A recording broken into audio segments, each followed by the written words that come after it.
नमस्कार साथियों, हिंदी स्टेनो बढ़ोत वाले चैनल में आपका हार्दिक स्वागत है।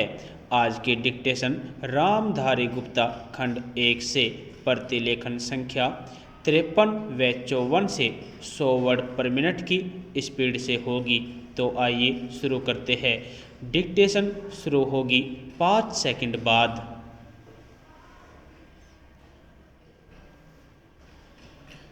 स्टार्ट।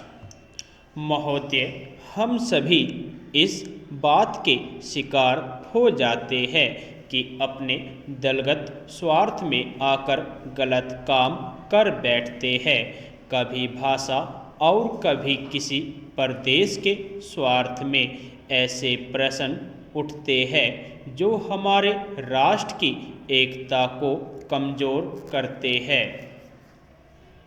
अभी एक माननीय सदस्य ने यह प्रश्न उठाया और आरोप लगाया कि भारत सरकार कुछ प्रदेशों के साथ इंसाफ नहीं करती।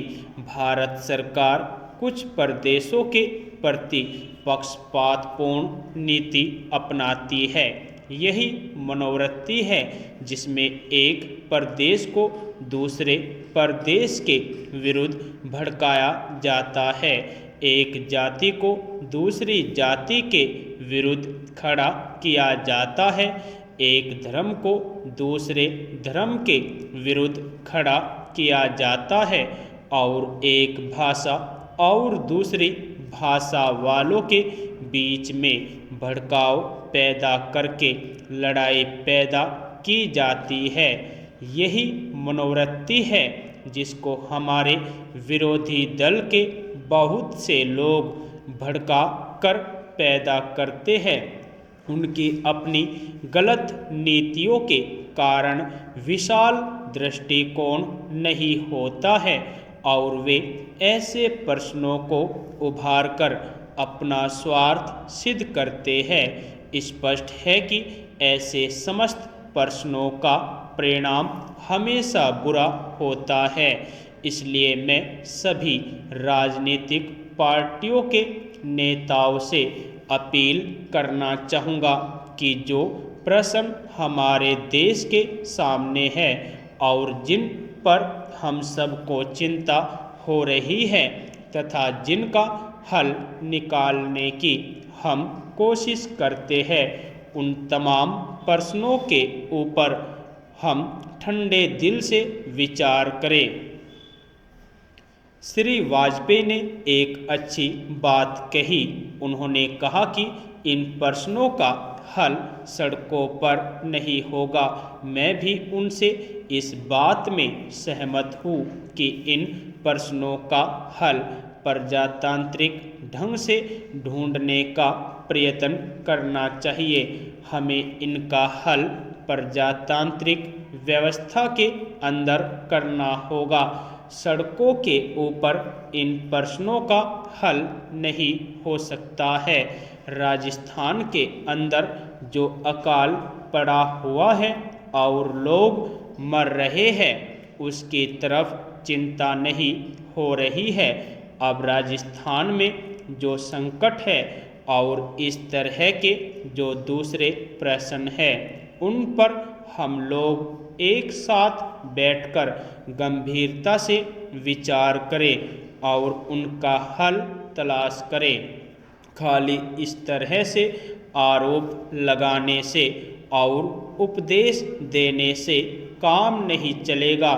इस देश के अंदर बंगाल में बाढ़ से जनता पीड़ित हो रही थी और उसको अनाज, कपड़ा और जीवन की रोज़मर्रा की आवश्यक सामग्री भेजने की कोशिश हो रही थी।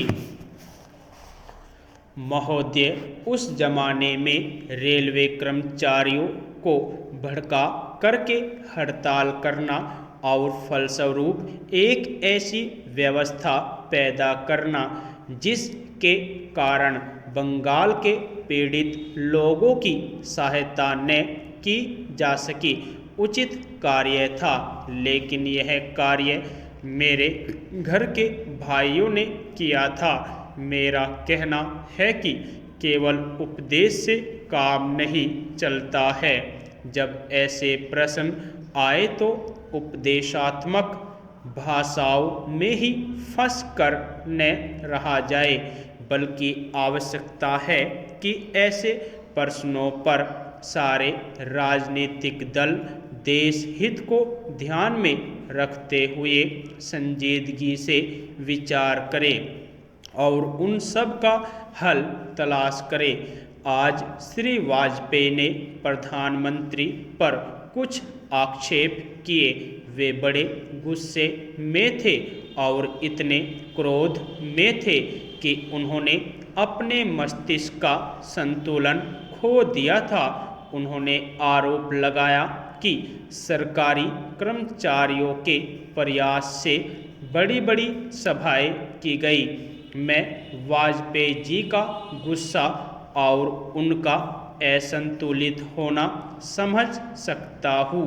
उन्होंने यह भी कहा कि प्रधानमंत्री जी ने इन चुनावों के बीच अपने भाषणों में जनमानस को ऊपर उठाने की कोशिश नहीं की, मूलभूत प्रश्नों को देश के सामने रखने की कोशिश नहीं की और आज जो राष्ट्रीय दिक्कतें और परेशानियां हैं उन पर जनता को शिक्षित करने की कोशिश नहीं की।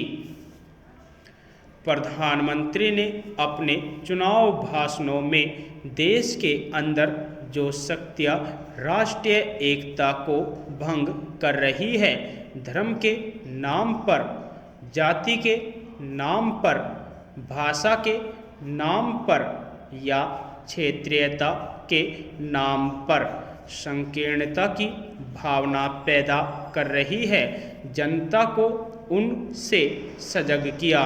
प्रधानमंत्री जी ने इस बात को अनुभव किया था कि उत्तर प्रदेश, बिहार और उत्तर भारत के समस्त हिंदी बोलने वाले इलाकों में जनसंघ संकीर्णता की भावना का प्रचार कर रहा है।